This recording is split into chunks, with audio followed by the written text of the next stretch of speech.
तो ये WhatsApp guys, कैसे हैं सभी लोग? आप लोगों का दोबारा से स्वागत है हमारे 100 अर्बन डेज ऑफ कोर्स के 18वें दिन में। तो आज हम लोग बात करेंगे व्हाइल लूप्स के बारे में। आप लोगों को याद होगा, मैंने पिछली वीडियो में फॉर लूप्स की बात करी थी, उसी का दूसरा टाइप व्हाइल लूप्स की। तो फॉर लूप्स में काफी मजा आया था और आज भी काफी मजा आएगा। उससे पहले आप लोग जो हमारे चैनल के डिस्क्रिप्शन में लिंक है, तो वहां पर आप लोग इस प्लेलिस्ट की लिंक मिल जाएगी, आप लोग उसे जाकर जरूर एक्सेस करें और वीडियोस देखें और अपना नॉलेज बढ़ाएं। तो मैं यहाँ पर हैशटैग 18 की जो हमारी गठन है मैं उसे बना लूंगा। मैं यहाँ पर पाइथन लैंग्वेज में करूंगा और इसका नाम दे दूंगा हैशटैग 18। आप लोग इसे एक्सेस कर सकते हैं अगर आप लोग चाहें तो अपने मोबाइल से भी कर सकते हैं। जैसे कि मैं बताया था कि इसका मोबाइल ऐप भी आता है। अगर आपके पास पीसी वगैरह नहीं है तो आप लोग मोबाइल में भी कोड कर सकते हैं रेप्लिक से, क्योंकि ये एक कोलैबोरेटिव बेस्ड आईडी की है, तो ये काफी आसान है, इजी टू यूज है। मोबाइल में ये हो जाता है कि स्क्रीन काफी छोटी हो जाती है, इसलिए कई लोग दिक्कत दे देते हैं। तो यहाँ पर हमारा बूट कर रहा है और ये हमारा मेन डॉट पीवाई चल रहा है। तो आज का हमारा टॉपिक होगा व्हाइल लूप।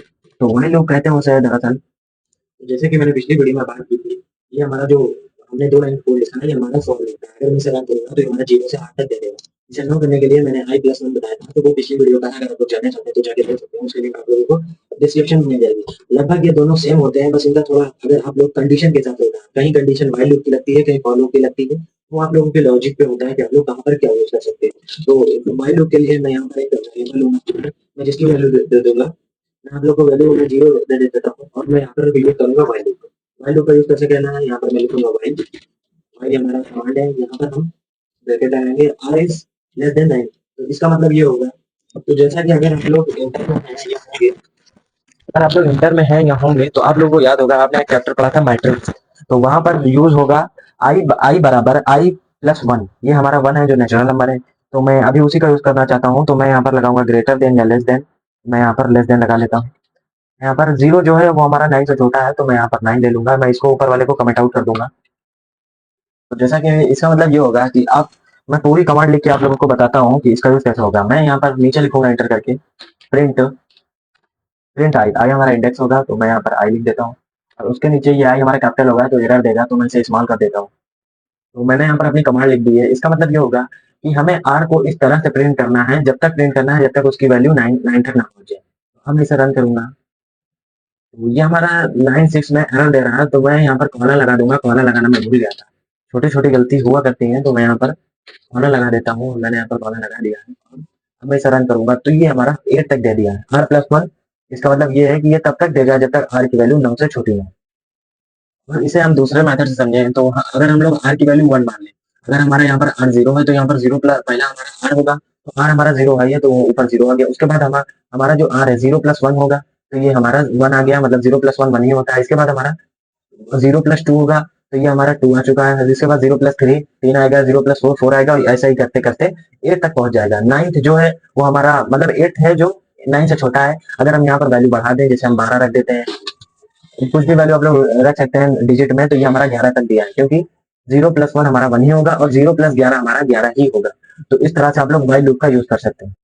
कई लोगों को ये बात समझ में नहीं आई होगी, तो मैं इसे इस वैल्यू को मैं थोड़ा, जैसे मैं 2 या 3 मैं 4 कर देता हूँ।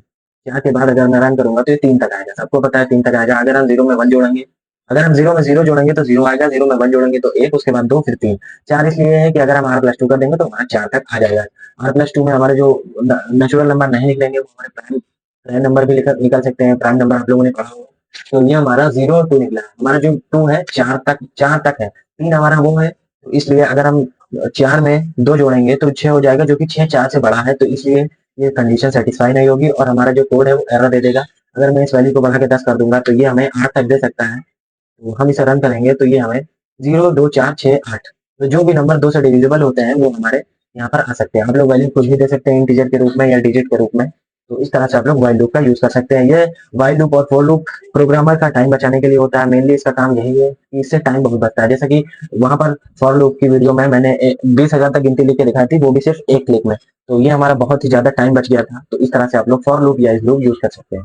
अब कई तेजस्वी लोग होंगे कि यहाँ पर मैंने r+2 कर दिया तो ये नंबर आ गए। तो यहाँ पर मैं उनको एक सिंपल सोल्यूशन दूंगा कि जो हमारा 9 है वो 10 से छोटा है, मगर जो 10 है वो इज इक्वल टू है, और ना छोटा है ना बड़ा है, वो 10 बराबर 10 है, मतलब 10 इज इक्वल टू 10, 10 10 के बराबर है। तो वो हमारा इसलिए एग्जीक्यूट नहीं हो रहा है, ये हमारा 9 ही तक होगा।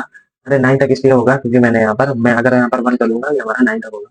और अगर मैं अब इसे रन करूंगा तो ये हमारा 9 तक होगा। 9 इसलिए कि 10 से छोटा है और जो 10 हो वो हमारा बड़ा है, मतलब 10 के बराबर है और 9 से बड़ा है, तो इसलिए ये हमारा 10 तक नहीं आएगा। मैं फिर से बता दूं, ये लूप नहीं, फॉर लूप नहीं है, ये व्हाइल लूप है। इस सबकी कंडीशन अलग अलग होती है, तो हम लोगों को कंडीशन के हिसाब से अप्लाई करना होगा।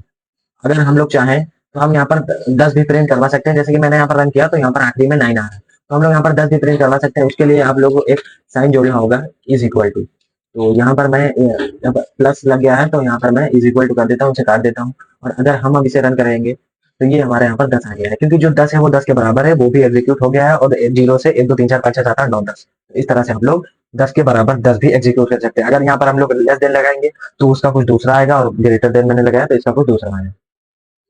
अगर हम लोग यहाँ पर वैल्यू ना देके कमांड का यूज करेंगे तो हम लोग कमांड क्या लिखेंगे, तो हम लोग की कमांड होगी इंटीजर, उसके बाद ब्रैकेट में होगा हमारा इनपुट। इनपुट हमारा इनपुट फंक्शन है, मैंने दूसरे एपिसोड में बताया था। तो हम यहाँ पर इनपुट यूज करेंगे। उसके बाद हम लोग अपना जो टेक्स्ट है वो लिखेंगे। आप लोग टेक्स्ट में कुछ भी लिख सकते हैं, इंटर द नंबर लिख सकते हैं, जैसे ये सजेशन दे रहा है तो मैं यहाँ पर इंटर द नंबर लिख देता हूँ। उसके आगे कोलन लगाकर स्पेस दूंगा, और क्योंकि लिखने में मजा है तो इस तरह मैं अपना जो कमांड है वो पूरा किया हूँ। और मैं इसे डिलीट करके रन करूंगा, और अगर मैं यहाँ पर इंटर द नंबर करूंगा, जैसे कि मैंने यहाँ पर R is greater less than और इक्वल टू 10 दिया है मैंने कमांड, अगर मैं 9 रखूंगा तो यहाँ पर 9 और 10 देगा। और अगर मैं फिर से रन करूंगा और मैं यहाँ पर 0 रखूंगा तो यहाँ पर 0 1 2 3 4 5 6 7 8 9 10 तक दिया है। तो इस तरह से आप लोग, अगर आप कोई इनपुट करवाना चाहते हैं, ये ज्यादातर ऐप इंटरफेसेस में काम आता है, लॉगिन या रिबूट के पेज पर। तो अगर वो पेज आप बिल्ड कर रहे हैं तो ये आप लोगों को बहुत ही ज्यादा यूज देगा। मैंने यहाँ पर द गलत लिख दिया था, इसे सही करके डिलीट कर देता हूँ। तो इस तरह से आप लोग यूज कर सकते हैं। इंटर द फर्स्ट नंबर डालेंगे तो मैं यहाँ पर 8 डालूंगा तो 8 9 10 आएगा यहाँ, क्योंकि यहाँ पर मैंने आर प्लस 1 और आर इज लेस देन और इक्वल टू 10 दिया, इसलिए हमारा 10 आया। अगर मैं इक्वल टू हटा दूंगा तो अब हम इसे रन करेंगे तो ये हमारा आ गया है। अगर मैं यहाँ पर 9 लिखूँ, अगर मैं यहाँ पर 3 या 6 लिखूंगा तो हमारा 6 7 8 9, अब 10 नहीं आएगा क्योंकि मैंने इक्वल टू हटा दिया। तो अब हमारा अगला टॉपिक बढ़ के आता है decrementing loop. Decrementing loop basically इस तरह से काम करता है, जैसा कि मैंने यहाँ पर ऊपर बताया था कि हमारा r इज लेस देन 10 है। अगर मैं यहाँ पर r इज ग्रेटर देन कर दूंगा तो वो हमारा बदल जाएगा डिक्रीमेंटिंग लूप में। ये सिर्फ एक नाम है, टाइप है। आप लोग अगर इसे उल्टा कर देंगे तो ये डिक्रीमेंटिंग लूप का एग्जाम्पल हो जाएगा, और ऐसे ये व्हाइल लूप का एग्जाम्पल। जैसा कि आप लोग यहाँ पर देख सकते हैं, मैंने ऊपर वाली कमांड उठा के नीचे डाल दी है। और अब मैं यहाँ पर दूंगा r इज लेस देन, अब यहाँ पर मैंने लेस देन दिया था, अब मैं यहाँ पर दूंगा ग्रेटर देन। यहाँ पर मैं ग्रेटर देन स्पेस देके यहाँ पर मैं 0 कर देता हूँ ताकि आप लोगों को ज्यादा समझ में आए। तो हमारी जो आर की वैल्यू है वो 5 है, और हमारा जो नीचे है मैंने प्रिंट आर दिया है, और उसके नीचे यहाँ पर आर की वैल्यू यहाँ पर जैसा उल्टा होगा तो उल्टा का मतलब यहाँ पर माइनस होगा, तो मैं यहाँ पर माइनस लगा दूंगा और अब इसे रन करूंगा तो ये हमें उल्टा आंसर देगा। तो ये मुझे करना था, मैं इसे पहले नोट आउट कर देता हूँ छठी लाइन के कोड को, क्योंकि ये एरर देगा, एरर नहीं देगा, सिर्फ आपको फोकस बनाने के लिए। तो हम लोग यहाँ पर इसे यहाँ पर हमारे 5 से उल्टी गिनती है, मतलब कि डिक्रीमेंटिंग लूप। डिक्रीमेंटिंग का मतलब होता है उल्टा चलना। तो उल्टा जो हमारा लूप है वो हमारा लिस्ट दे दी है पूरी 8 से 5 तक। अगर मैं यहाँ पर वैल्यू बदलता जाऊंगा 10 कर दूंगा तो ये हमारा 10 तक देगा। यहाँ पर नीचे से गिनती चालू होगी, नीचे से मतलब आप लोगों ने, अरे यहाँ पर 1 हो गई, मैं यहाँ पर 10 दे देता हूँ। अगर मैं 10 दूंगा यहाँ पर एक 10 से चलेगा और 1 तक आएगा। अगर मैं यहाँ पर आर इज लेस देन 0 लिखूंगा और आर की वैल्यू 10 दूंगा तो यहाँ पर 1 से चलेगा। तो ये होता है हमारा डिक्रीमेंटिंग लूप। तो जैसा कि आप लोग यहाँ पर देख रहे हैं, मैंने यहाँ पर आर की वैल्यू कुछ इनफाइनाइट तक दे दी थी। तो अगर आप लोग इस तरह से मजे लेना चाहिए तो ये हमारा लैग करने लगेगा। उसके जो हमारा जो पीसी के पंखे हैं वो बहुत ही तेज घूम रहे हैं, इसका मतलब ये है i3 का प्रोसेसर है तो वो काफी तेज काम कर रहा है। और यहाँ पर आप लोग यहाँ पर देख सकते हैं कैलकुलेट किए जा रहा है, मैं इसे स्टॉप कर दूंगा क्योंकि हमारा जो पीसी वो हैंग करने लगा है, इसने काफी मेहनत कर दी है। अगर मैं यहाँ पर 0 लिखते जाऊँ तो ये मुझे लगता है 2 3 दिन लगा देगा इतना काउंट करने में, क्योंकि ये बहुत बड़ी डिजिट होती है। ये आप लोग यहाँ पर देख सकते हैं, ये हमारा डिक्रीमेंटिंग लूप चला रहा है, ऊपर से नीचे ला रहा है। तो ये जब तक 1 नहीं हो जाएगा हम लोग इसे देखते रहेंगे, तो देखते ही रहेंगे और हम लोग कुछ नहीं कर पाएंगे, और ये वीडियो 2 3 दिन तक चली जाएगी। तो मैं इसे स्टॉप कर देता हूँ क्योंकि ये डिक्रीमेंटिंग लूप है, हमें 1 से नहीं दिखाएगा। अगर मैं यहाँ पर इस जगह पर मैंने जो कमेंट आउट किया था अगर मैं यहाँ पर डालूँ तो हमें 1 से दिखा देगा। ये आप लोगों के ऊपर है, तो मैं 0 को काट देता हूँ। अगर आपको ये ब्राउजर चाहिए तो आप लोगों को ऑनलाइन आराम से मिल जाएगा। यहाँ पर द कोड क्रिएशन @ से सर्च कर सकते हैं। यहाँ पर आप लोग यहाँ पर ऊपर यूआरएल में देख सकते हैं, मैं यूआरएल डिस्क्रिप्शन में दे दूंगा, आप लोग वहाँ पर जाकर ले सकते हैं। तो ये है हमारा व्हाइल लूप और डिक्रीमेंटिंग लूप। डिक्रीमेंटिंग का उल्टा और व्हाइल लूप जो नॉर्मल लूप होता है। तो इस तरह से आप लोग हमारे जो लूप्स है अपने टाइम बचाने के लिए, अपना एफर्ट बचाने के लिए, अपनी एनर्जी बचाने के लिए यूज कर सकते हैं, और अपना जो प्रोग्रामिंग का शौक है उसे पूरा कर सकते हैं। तो आज के लिए इतना ही। मिल